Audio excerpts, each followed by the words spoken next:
Shalom, shalom, shalom, peuple de Dieu, soyez bénis dans le nom de Jésus. Ce matin encore, nous voulons partager les pensées de Dieu et nous allons prier pour recommander ce moment.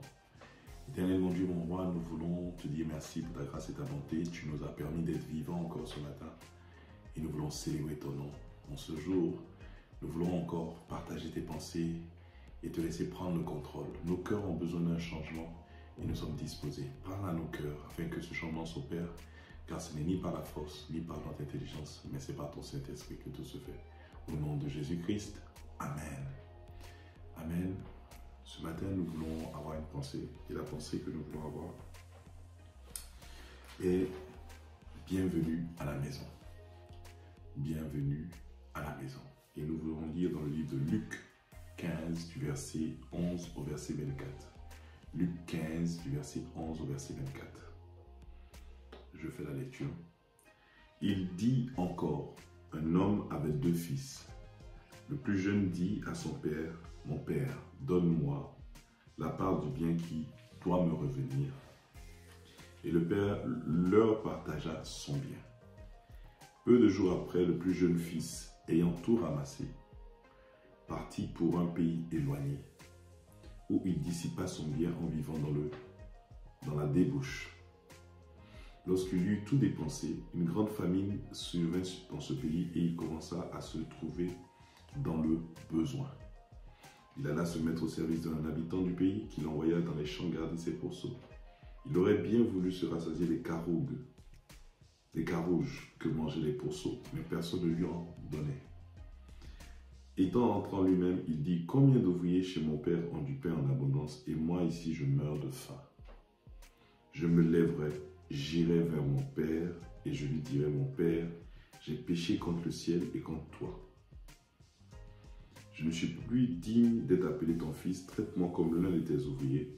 Et il se leva et alla vers son père. Comme il était encore loin, son père le vit et fut ému de compassion. Il courut se jeter à son cou et l'embrassa. Le fils lui dit, mon père, j'ai péché contre le ciel et contre toi, je ne suis plus digne d'être appelé ton fils. Mais le père dit à ses serviteurs, apportez-moi vite la plus belle robe. Et revêtez-le, mettez-lui un anneau au doigt et des souliers aux pieds. Amenez le veau gras et tuez-le, mangeons et réjouissons-nous. Car mon fils que voici était mort et il est revenu à la vie. Il était perdu et il est retrouvé.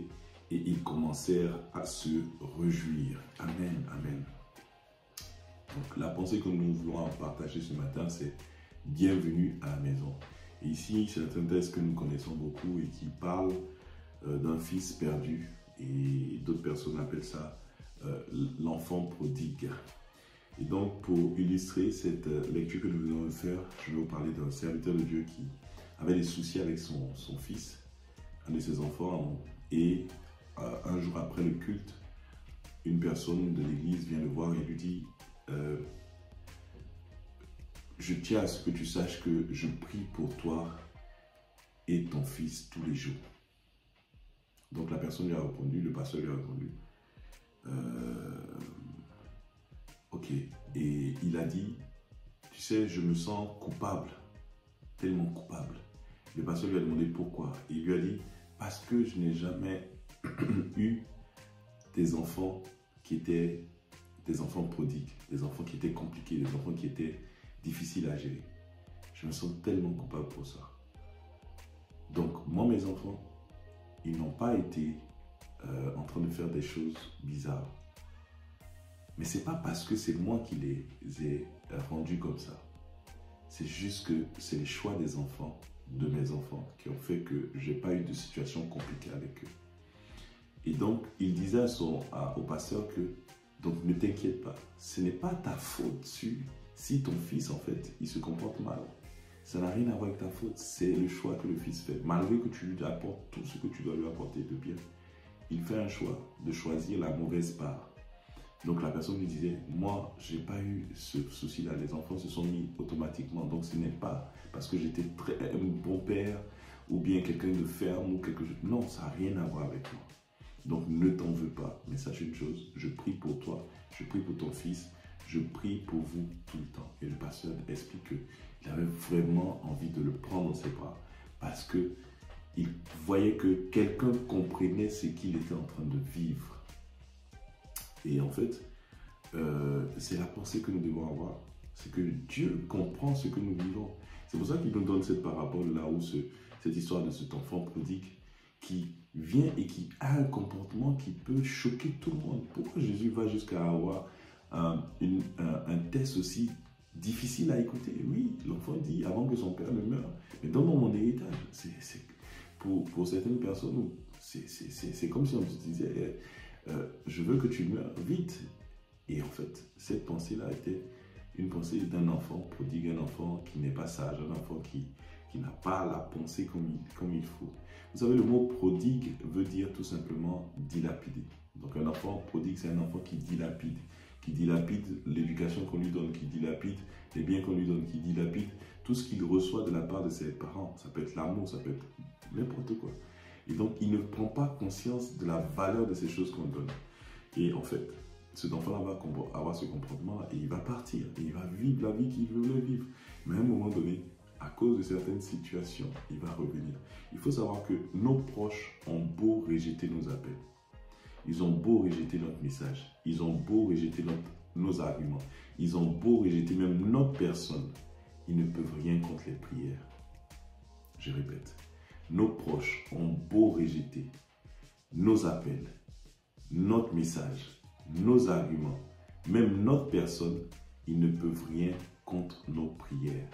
Et cet enfant qui était parti avait décidé de se séparer, de s'éloigner de sa famille. Mais il y a une chose qui ne pouvait pas bloquer, c'était les prières de son père. Et son père avait qu'une seule volonté, c'est que son fils rentre. Et c'était la prière de son père. Et il priait, il priait, il priait, il priait. Et comme je dis tout à l'heure dans l'illustration, cet homme qui allait vers le pasteur a dit non, je m'en veux parce que j'aurais dû commencer à prier aussi pour toi depuis longtemps. Et ne t'inquiète pas, je vais prier, je vais prier, je vais prier. Et je sais que ça aura un impact sur toi et sur ton fils. Et donc l'enfant revient.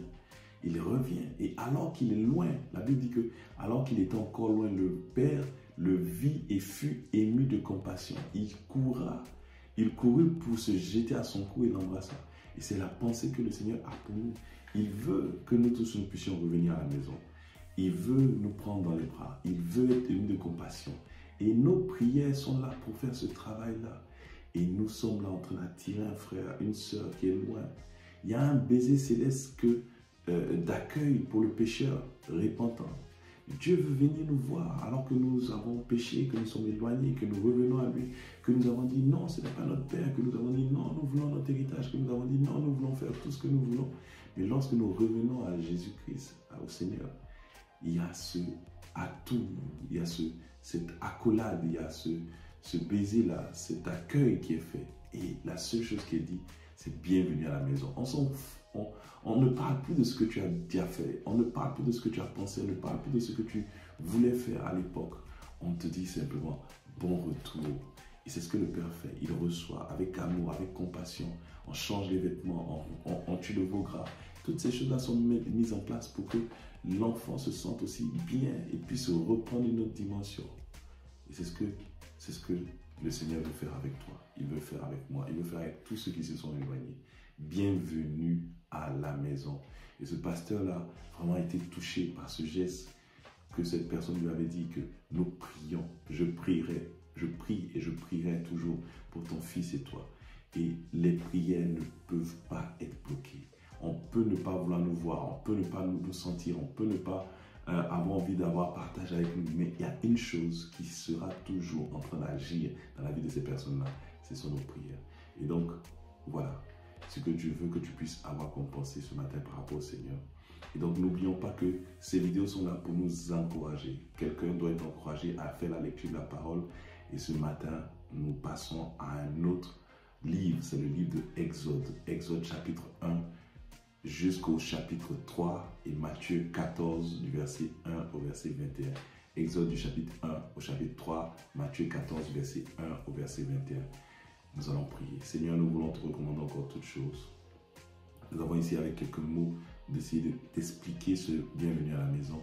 Mais toi-même, tu sais parler au cœur de toutes ces personnes qui sont éloignées de cette maison-là, Seigneur, aujourd'hui. Ceux-là qui sont rentrés dans le monde, qui sont partis en claquant la porte pour une raison X ou Y, qu'ils aient raison ou tort. La question, mais nous voulons encore élever la voix et prier pour eux, Seigneur. Attire-les à la maison. Revenez, vous tous qui êtes partis. Revenez. Le Père n'aura pas de grief à vous faire, mais simplement vous recevoir dans ses bras et vous embrasser avec un baiser céleste. Vous qui êtes encore pécheurs, venez avec un cœur de repenti afin que la gloire de l'Éternel se manifeste dans vos vies. Au nom de Jésus-Christ. Amen.